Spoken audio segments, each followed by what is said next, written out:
والصلاة والسلام على سيد الأنبياء والمرسلين وعلى آله وأصحابه أجمعين. أما بعد فأعوذ بالله من الشيطان الرجيم. بسم الله الرحمن الرحيم. منها خلقناكم وفيها نعيدكم ومنها نخرجكم تارة أخرى. صدق الله العظيم. يوزن طول مرقري درود شريف وآية. اللهم صل وسلم على سيدنا ومولانا محمد وآله وصحبه أجمعين. زما عزتمند درونو، نن موږ یو جنازې له دلته حاضر شوي یو چې هغه د ګران قدر محترم ورور جناب شاه ولي خان صاحب جنازه ده، او یو وخت کې به هغه دلته پردو جنازو کې ولاړ، یو وخت کې به هغه پردي کټ لوګه ورکول او دلته به یې راوړله، یو وخت کې به هغه پردي قبر کې کار او خدمت کوه، او یو وخت کې به دلته په صفونو کې د پردو جنازو ولاړو. او نن د هغه کټ تاسو په اوږو راوړه، نن د هغه قبر تاسو کنه، او نن هغه کټ کې غریب پروت دی او تاسو یې جنازه کوئ. زما وروڼو، د دنیا زندګي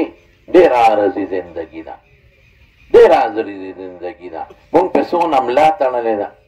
مونږ وایو چې بس دا دنیا ته چې مونږ رالو مونږ به ترې نه ځو او مونږ به پکې مستقل پراته یو. قسم دې که داسې وي. یو شاعر وایي لو كانت الدنيا تدوم لواحد لكان رسول الله فيها مخلدا. وی که دنیا کې همیشه زندگی د چا نصیب کېدی، د دواړو جهانو مبارک سردار به پکې همیشه. ولې د هغې څومره لوی برکت حیثیت او د هغې د دې ټول انسانیت او د پیریانو سردار، او هغه په الله څونه ګران او په دې خپل ژوند کې ته الله څونه خیر مخلوق ته رسولی دی، او په الله څونه ګران دی چې د هغه نه زیات ګران په الله پاک بل څوک نشته. نو به همیشه جمدی وي. لیکن زما وروڼو، همیشه زندگی په دنیا کې د هېڅ چا هم نه نصیب شوې ده، نه نصیب کېږي او نه به د چا وي. انسان لا نو پیدا وروڼو، دا ځمکه هم نه وه پیدا او دا کائنات هم نو پیدا، حضرت آدم علیه السلام هم نو پیدا، پیریان او فرشتې هم نه پیدا، چې د الله علم او د الله تقدیر کې دا وه چې دا شاه ولي خان صاحب به په پلانکي روز پیدا کوم او په پلانکي روز به د دې دنیا نه رخصتوم، او دا به د مرګ سببي په دې ټیم به یې وجنم. زما حضرت موسی علیه السلام په بخاري شریف کې حدیث دی، ملک الموت وله راغی. د موسی علیه السلام په دې ټولو پیغمبرانو کې لږ جذباتي مزاج و، تیز طبیعت چې ورته وایي. ملک الموت ورته وایي ستا ټیم پوره دی. زما وروڼو، د پیغمبر او د امت په منځ کې یو بنیادي فرق دی. پیغمبر نه چې کله ساوځي نو فرشته راځي، هغه ورسره لږه مشوره کوي. دا د هغه یو عزت دی. نور پیغمبر دا نشي ویلی چې زه مرګ مې نه دی خوښ، دا نشي ویلی، خو د هغه یو عزت دی. نو بخاري شریف کې حدیث دی، نو د هغې حدیث مفهوم دا دی چې فرشته ورسره لږه مشوره کوي، د دنیا ژوند دې خوښ دی او که آخرت دې خوښ دی. حضور پاک مبارک چې کله مرض وفات و، نو حضرت جبریل علیه السلام راغی او رسول الله صلی الله علیه وسلم ته عرض وکړ چې یو فرشته راغلې ده او اجازت غواړي. وی بالکل حاضره دي شي. نو فرشته دننه ورله، هغه ملک الموت و. وی د الله رسوله دا هغه فرشته ده چې د انسان د روح په ښکلو مقرره ده، د مرګ فرشته ده. هغه فرشته حضور پاک ته څه وایي؟ وی د الله رسوله ستا ټیم پوره دی په دنیا کې او زه الله رالېږلی، خو بیا هم الله تعالی اختیار درکوي ستا چې څنګه خوښی. نو حضور پاک جبریل علیه السلام ته وکتل، داسې د مشورې په بنیاد یې ورته وکتل لکه څوک چې چا سره مشوره کوي. نو جبریل علیه السلام ورته څه وایي؟ وی د الله رسول اختیار خو تعالی خدای پاک درکړ، د دنیا ژوند دې خوښ دی او آخرت. وان الله یتشوق الی لقائک، الله ستا ملاقات ته شوق لري. نو باقي دې خو خوښه خپله ده. نو چې پیغمبر ته ده وایي چې الله ستا ملاقات ته شوق لري، نو پیغمبر بیا په دنیا څه کوي؟ دا واقع سیوطي رحمه الله په خصائص کبرا کې لیکلی. چې الله پاک ستا ملاقات ته شوق لري چې دی واورېدل چې ښه د دې دنیا نه به زه ځم او الله سره ملاقات او الله شوق لري ماشاءالله مینه لري نو ملک الموت وی امضي امریکا کار د جاري کا عائشه بیبي فرمایي زما سینې ته یې ډنه وانې وه لاس مبارک اوچت کړی و ګوته مبارک یې اوچته کړې وه وی اللهم الرفیق الاعلی اللهم الرفیق الاعلی اللهم الرفیق الاعلی دا الفاظ یې وفرمایل او دا نیم آیت وی مع الذین انعم الله علیهم من النبیین والصدیقین والشهداء والصالحین و یو خوشبو می محسوسه کړه لاس مبارک یې ښکته شو روح له حضرت ابراهیم علیه السلام له ملک الموت راغی ګوره څومره جلیل القدر پیغمبر نو ګوره مشوره ده ورسره وایي ستا ټیم پوره دی ابراهیم علیه السلام ناشنا خبره ورته وکړه ملک الموت ته وی زما یو پیغام به الله ته ونه رسې دومره ټیم پکې شته وی خلال شه او الله ته ووایه چې ابراهیم وایي ابراهیم علیه السلام موږ ورسره علیه السلام وایي چې ته څنګه زما دوست دی چې ما وجنې هل رأیت خلیلا یقبض روح خلیله الله ته ووایه چې داسې دوست به دې لیدي چې د دوست نه سو باسې وجنې ته د ما څنګه دوست دی چې ما وجنې ولې مرګ باندې بنده خفه کېږي او چې څوک یې وجني د هغه نه یې زړه بدېږي چې ته ما ولې وجنې ملک الموت الله له لاړ واپس راغی ابراهیم علیه السلام ورته زما پیغام دی ورسوی زما رب څه وفرمایل وی ستا رب وفرمایل چې ابراهیم علیه السلام ته ووایه چې هل رأیت خلیلا یکره لقاء خلیله چې داسې دوست به دې چېرته لیدي چې د دوست ملاقات یې نه خوښ ته څنګه زما دوست دی چې زما ملاقات ته نه دی خوښ او پوه شو چې وایي دا مرګ خو د الله ملاقات دی وی امضي امریکا بس کار د جاری کا او ساتې لاړه نو موسی علیه السلام له ملک الموت راغی نو چې راغی وی ستا ټیم پوره دی نو هغه لاس اوچت کړ او ملک الموت یې ښه مضبوطه څپېړه وه چونکې هغه د انسان په شکل راغلی و یعنې ملک الموت ته څوک تکلیف نشي ورکولی فرشتې ته په انساني شکل کې انساني خاصیت ورسره متعلق و نو سترګې ړنده شو نو په اقه شکل الله الله نو رب العالمین ته وی الله وی زما دی الله هر څه ویني خبردار دی خو بعضې څیز کې حکمتونه وی هغه چاله دې لیږلی چې هغه مرګ نه خوښوي زما دې حال ته وګوره رب العالمین ورته وفرمایل وی لاړ شه سترګه خو یې ونه ټیک کړه وی لاړ شه موسی ته ووایه چې که مرګ دې نه خوښ د یو غوی په شا لاس کښېنه نو ستا د لاس لاندې چې څومره ویښته راغلل نو د یو ویښته په عوض کې به یو کال عمر درکړم اوس نو تاسو زمیندار خلک یې درته پته ده څاروي م ساتلي دي چې د هغوی په لاس یو سړی په شاس یو سړی لاس کښېني څومره ویښته به یې لاندې راځي زرګونو نه زیات نو دومره عمر نو چې ملک الموت راغی موسی علیه السلام ته یې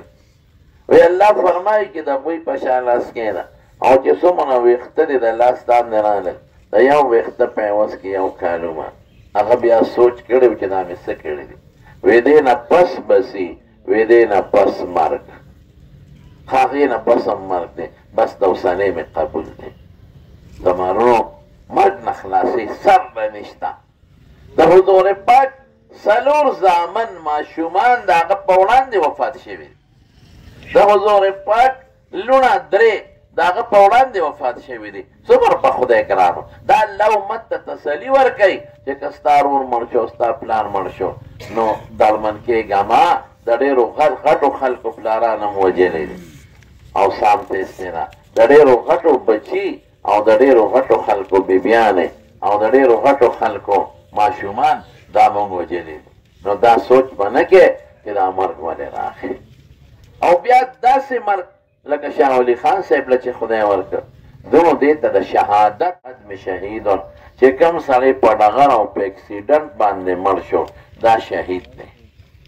دته شهید ویل کېږي لیکن د شهید مرتبه څه ده واه واه خلک خو چې سوال کوي خدای ماله د شهادت مرګ راکړي شهید خو رسول الله مبارک فرمایي چې د ده نه سا ودي په دقه ټیم یې خدای بخي ړومبې چې ساتې ودي په دقه ټیم یې خدای بخي او حضور پاک څه فرمایي وایي چې کم وخت کې قیامت راشي او ورځ شي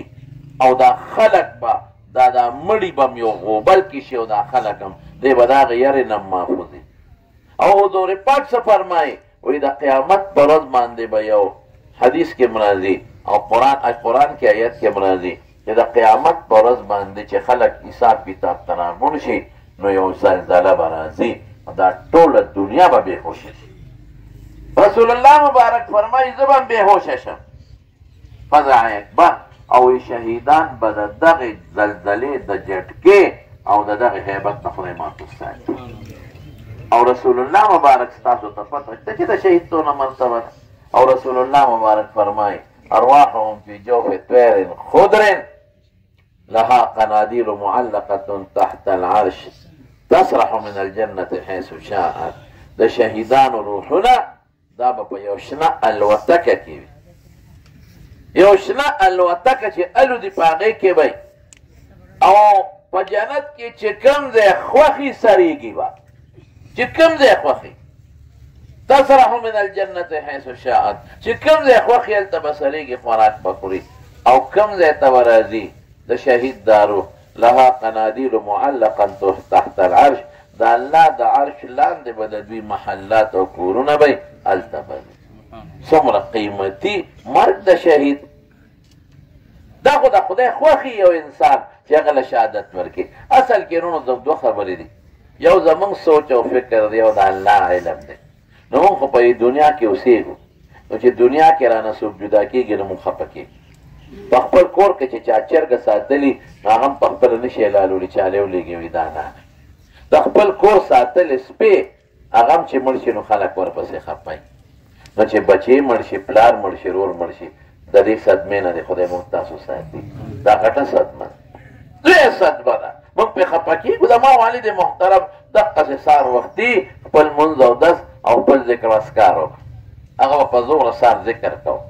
ما به ورته لږ ورو وایه وي ما پرېږده زه سهار ویده بچی یې د شکیل جان غریب ډېر زیات پریشانه دی خامخا د بارم دی غریب په سفر کې هم دی او داسې پلار یو چې یو بل سره لکه د روڼو غوندې مینه یو د پلار او د زوی مینه لکه د روڼو غوندې مینه وه ما ته به په ټلیفون وي او په دې موبایل باندې چې ما پلار او مور ته دعا او دا ډېر زیات یې خوښ و نو زما روڼو جدایي راغله غریب به هم پریشانه نو مونږ به هغه هم سوال کوو چې خدای صبر وله ورکړي ځکه ناګهان نو ګوره روڼو دوه خبرې شوې یو وله خدای شهادت ورکړو دوی مرتبه څه ده رسول الله صلی الله علیه وسلم فرمایي موت الفجاعة رحمة للمؤمن چې ناګهاني مرګ د مسلمان دپاره رحمتي یو وله خدای ناګهاني مرګ ورکړي او دا ټیم خو یې مقرر وکړه دا چې نه دا خو به خامخا مړ کېده دې ټیم کې نو که دې خدای مکه په دا چا په دشمنۍ کې مړ وې نو مړ به مو غم به م وروسته پاتې بیا به څه که دې فالج والې وې او په کټ کې پروت وي نو دې بچو به یې وې چې خدای پاکه به دې پلار نه بس اخر وله ښه کې نو تنګ دی اوس دی غریب بیا هم څه کړو که د ده دماغ ورکښلېدلی وې او دې هسپتال ته وړی وې او دې غریب ده ته هم تکلیف و بچو ته هم تکلیف و بیا به څه وه دا به زمونږ ایمان چې د هر چا کم وخت او کم سبب الله مقرر کړی دی هغې کې به د هغه هم خیر یو د وارثانو به هم خیر د دې څه پته لګي زه په مدینه منوره کې ناست وم یو سړی و پنجابي مونږ سره ناست و داسې او رمضان اخیري عشره وه ما له زما ملګري راغلل وی دی پنجابي ته اوس ټیلیفون وشو او د ده په خور مړه شوه او ښې مړه شو دی غریب ډېر پریشانه دی او جاړي او لکه دعا ورته وکړئ ما له راغې ما وی څه چل وشو ما ته وی مولوي صاحب زما د لاهور و که د کوم ځای زما خور د خور خاوند مې او بچي غون مړه شو په څه مړه شو ګاډي کې روان و اکسیډنټ کې مړه شو مې څوک پاتې شو وی کور جرانده پاتې شو هېڅ څوک پاتې نه شو ټول بچي ښځه خاوند غون لاړل اوته اوس غم خاده هر څه پسې چې تلل کور جرانده پاتې شو اوس څه کېدی سر ښه زمونږ دې کتابونو کې یو واقع لیکي د لوی اختر ورځ ده د لوی اختر یو ښځه ده د بیت الله طواف کوي هغه زمانه کې قریش دومره نه دا ښځه ډېره زیاته مطمئنه ده او یو شان تاویږي طواف کوي او بیا نفل کوي او ډېر طوافونه کوي یو سړی وایي زما په دې ښځه نظر شو چې دا خو د ډېر وخت نه غریبه دلته طوافونه او مونځونه دا څومره نیکه ښځه او خشتخ جینۍ هم وه او چې ما ورته وکتل ډېره مطمئنه